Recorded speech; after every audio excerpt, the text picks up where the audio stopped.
Bonjour à tous, on se retrouve pour un nouvel épisode de Tsugai, avec aujourd'hui épisode 3, qui nous en apprend encore un petit peu plus sur cet univers-là, qui était vraiment un épisode très intéressant. C'est adorable de voir Yoru découvrir un petit peu le monde inférieur, notre monde à nous, en fait, avec toutes ces nouveautés, peut-être toutes ces contradictions, notamment par exemple au niveau des voitures. Dans le dernier épisode, on leur avait expliqué que les voitures, en fait, il y a des chevaux à l'intérieur et c'est ça qui permet de faire bouger la voiture. Et tu as par exemple le Tsugai de droite, si je me trompe pas, je crois que c'est ça, euh, qui demande un petit peu pendant qu'ils sont arrêtés, mais comment vous allez les nourrir du coup? Et il y a Anna qui leur dit bon, on les nourrira plus tard avec de l'huile, vous prenez pas trop la tête. Donc voilà, il essaie un petit peu de comprendre qu'est-ce que sont les téléphones, puisqu'il voit toujours Dera en train de les utiliser.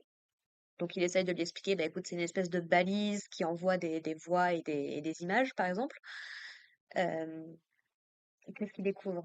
Il découvre les toilettes publiques également, tout le rituel qu'il y a sur le fait que bah, on tire la chasse, qu'on se lave les mains, qu'il faut éteindre la lumière. Donc voilà, il découvre plein de petits trucs comme ça, et franchement, il prend de bonnes habitudes, je trouve.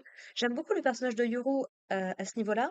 C'est que certes, il y a plein de trucs qu'il ne comprend pas, et il se méfie de pas mal de choses, notamment pour s'essuyer les mains, par exemple, ils ont, je pense que vous en avez déjà vu, mais ces espèces de trucs qui te soufflent du vent. Il faut mettre tes mains à l'intérieur et tout. Et c'est mignon parce que Yoru, il est pas méga fan de ces trucs-là qui font le bruit du dragon comme ils en avaient l'habitude dans son village. Donc voilà, il a envie d'apprendre, il a envie de comprendre, du coup, le monde dans lequel il est. Et il accepte assez facilement les explications qu'on lui donne. C'est grosso modo, en tout cas sur le monde dans lequel il vit, il remet pas vraiment trop en question ce que lui disent Dera et Anna. Et globalement, il trouve que ce sont de bonnes personnes et qu'il va continuer à les suivre. Par contre, chose que j'ai trouvé très intéressante, il émet une réserve à leur rencontre. Parce que comme ils sont tous les deux liés à la personne qui se fait passer pour Asa, pour sa sœur depuis a priori une bonne dizaine d'années, quoi, du coup il est en mode, bon, ils n'ont pas totalement ma confiance. A priori, ils sont pas méchants ni quoi que ce soit, mais je pense qu'il y a potentiellement des trucs qu'on ne me dit pas ou des choses que je ne comprends pas encore, donc on va faire gaffe quand même. Il a notamment donné un nom donc à ces deux Tsugai. Donc celui de droite, il l'appelle Migi, et celui de gauche, il l'appelle Idari. Ce qui veut a priori littéralement dire main de droite, main de gauche, à tel point que dans la version française, ils ont traduit ça par dextre et sénestre. C'est-à-dire que dextre, c'est la droite, et sénestre, c'est la gauche. Je peux pas être sûre, mais je me demande si c'est pas de là que vient un petit peu la réputation mauvaise que peuvent avoir les gauchers. Parce que sénestre, ça a pu donner sinistre. Je peux pas en être sûre, j'ai pas vérifié. Et là où ça m'a intéressé, c'est que du coup, comme la main de droite s'appelle Migi, Migi, ça fait partie des noms qui me parlent, parce que même si je n'ai pas regardé la série, je sais que dans Parasite, le petit extraterrestre qui se trouve dans la main du personnage principal s'appelle Migi. Je l'ai vérifié sur les images, a priori, il l'a dans la main droite. Donc, voilà, je me suis dit, est-ce que potentiellement ça vient de là également? Donc voilà, on apprend un petit peu plus par rapport à ces personnages-là. Et Yuru va enfin comprendre un petit peu plus pourquoi est-ce qu'il est considéré comme étant quelqu'un de particulier. Bon, pourquoi est-ce que Asa a disparu, ça c'est pas encore très très clair. Mais en tout cas, voilà, pourquoi est-ce que lui et Asa sont particuliers? C'est parce que ils sont nés, donc, comme on l'avait vu dans le début de l'épisode 1, à la frontière entre le clair et l'obscur. Donc, c'est-à-dire quasiment à l'aube, je pense, vu que la journée allait se lever, je crois. Et donc, quand des jumeaux naissent de cette façon-là, il est prophétisé qu'ils vont accomplir de grandes choses, qu'ils vont séparer le clair et l'obscur. Et c'est pas la première fois, justement, que ce genre de configuration se propose. Notamment, il y a 400 ans. Là où c'est intéressant, c'est que donc les deux Tsugai de Yuru vont nous expliquer que c'était il y a 400 ans, pile la dernière fois que eux-mêmes ont été invoqués dans le monde des hommes. Donc, est-ce que déjà à l'époque, ils étaient les Tsugai des deux jumeaux qui étaient présents à l'époque? La série ne nous le, comment dire, ne nous le confirme pas. mais ce serait pas déconnant vu que ça avait l'air d'être quelque chose que ils savaient déjà faire. Et surtout, ils connaissent les pouvoirs de Asa et de Yoro, puisqu'on va revenir là-dessus. Et donc, à chaque fois qu'il y a ces deux jumeaux-là qui naissent, c'est en général qu'il y avait des conflits. Par exemple, il y a 400 ans, c'était un conflit entre l'Est et l'Ouest du Japon. Et encore plus en arrière dans le temps, c'était un conflit entre le Nord et le Sud. Donc, à chaque fois que que ces deux personnes-là naissent, il se passe quelque chose de particulier. Ce qu'on nous explique ici, c'est que donc les gens qui vivent au village et les gens qui ont attaqué le village viennent à la base d'un seul et même groupe, viennent a priori de ce village-là, mais on ne sait pas exactement combien de temps en arrière il y a eu une scission entre les deux groupes, parce qu'ils n'avaient pas le même point de vue sur des sujets, mais on n'a pas de précision exacte. Et du coup, donc, on a une partie des gens qui sont partis du village et qui se sont installés dans le monde inférieur, et a priori qui se sont fait quand même un certain nom dans le monde inférieur, et l'autre partie qui est restée au village. Et ce sont donc les descendants de ces deux groupes qui, a priori, s'affrontent aujourd'hui, très probablement pour utiliser les pouvoirs de Asa et Yoru. Et toute la question, ça va être, est-ce qu'on est sûr que ceux du village sont forcément les gentils? Est-ce qu'on est sûr que ceux d'en face sont forcément les méchants? Est-ce qu'il n'y aurait pas un petit peu une nuance entre les deux? Connaissant le travail de Hiromu Arakawa, a priori c'est plutôt vers là qu'on se dirige. Quand on se souvient de ce qu'avait donné l'univers d'Alestris dans Fullmetal Alchemist, je pense que les nuances sont beaucoup plus présentes que ce qu'on pourrait croire au premier abord.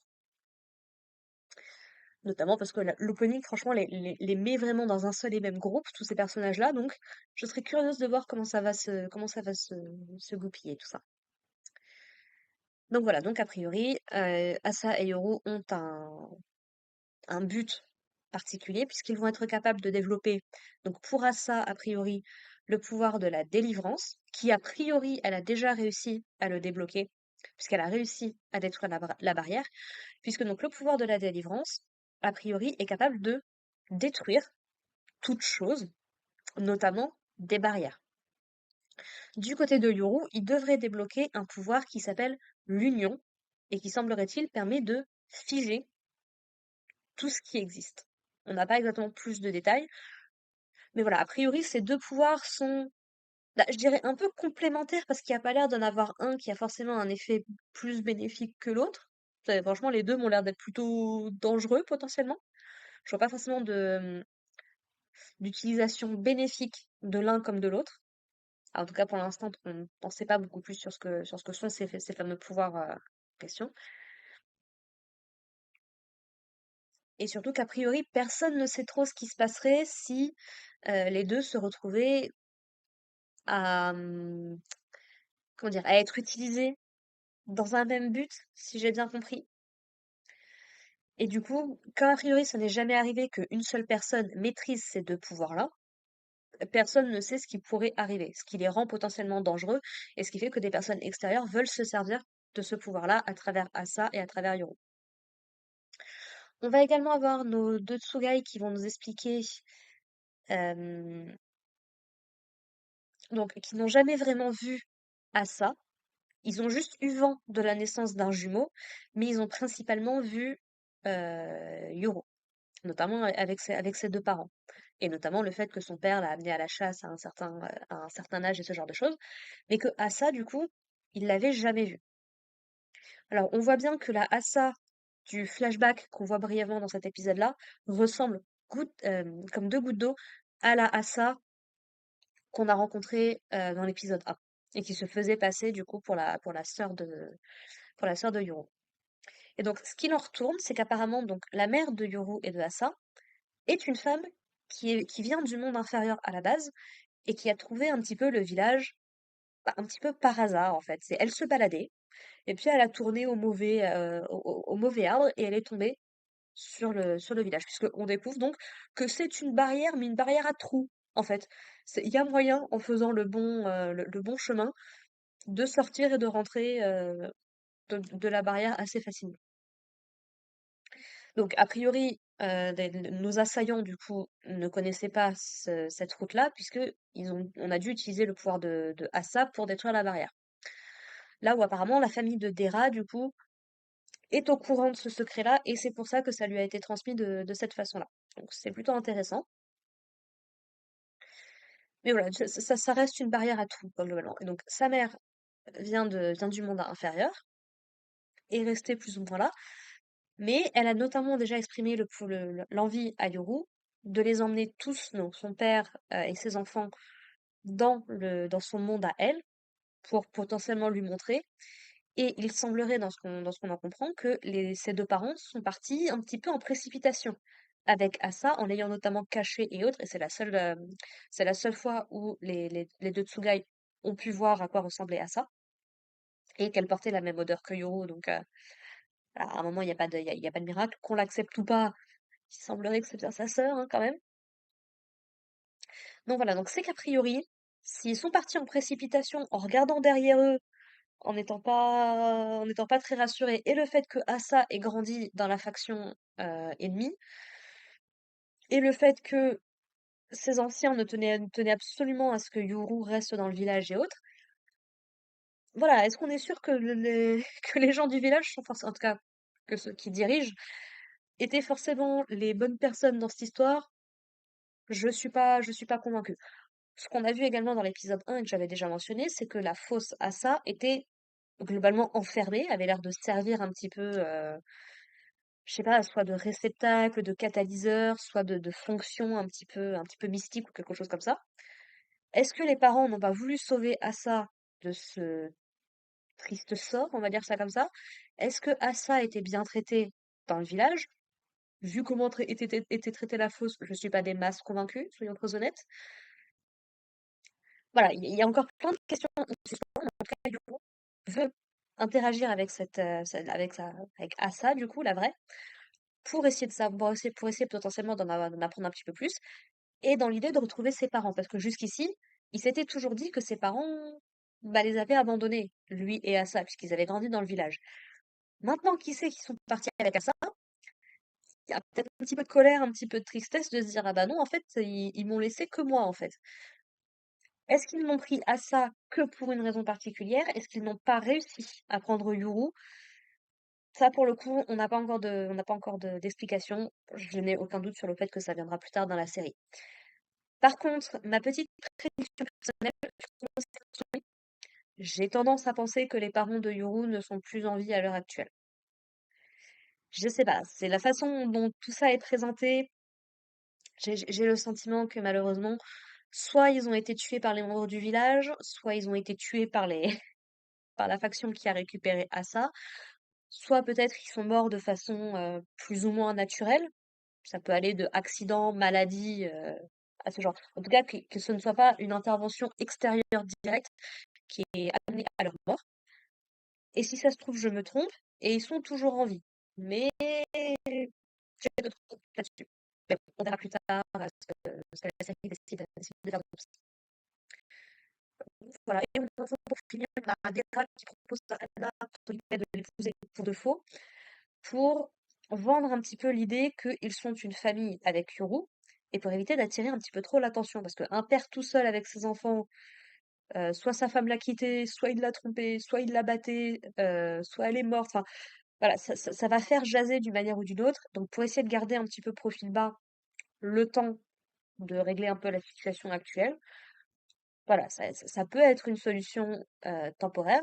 Anna est pas des mal emballée par l'idée, et c'est pas exactement confirmé à la fin de l'épisode si elle a accepté ou pas. Elle se présente comme étant la responsable de Yoru si jamais il devait se passer quelque chose. Mais voilà, est-ce qu'ils vont jouer le couple avec Dera? On le verra dans le prochain épisode, j'imagine. Voilà. Mais écoutez, n'hésitez pas à me dire vous ce que vous en avez pensé de cet épisode-là. J'aime énormément l'univers, j'aime beaucoup les personnages. Je n'étais pas des masses convaincue après le premier épisode, mais franchement, c'est plutôt cool. J'aime bien. J'aime bien et j'ai envie d'en voir plus, surtout. Voilà. Bah écoutez, on se retrouve la semaine prochaine pour parler de l'épisode 4.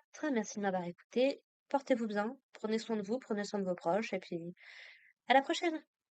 Allez, bye les gens.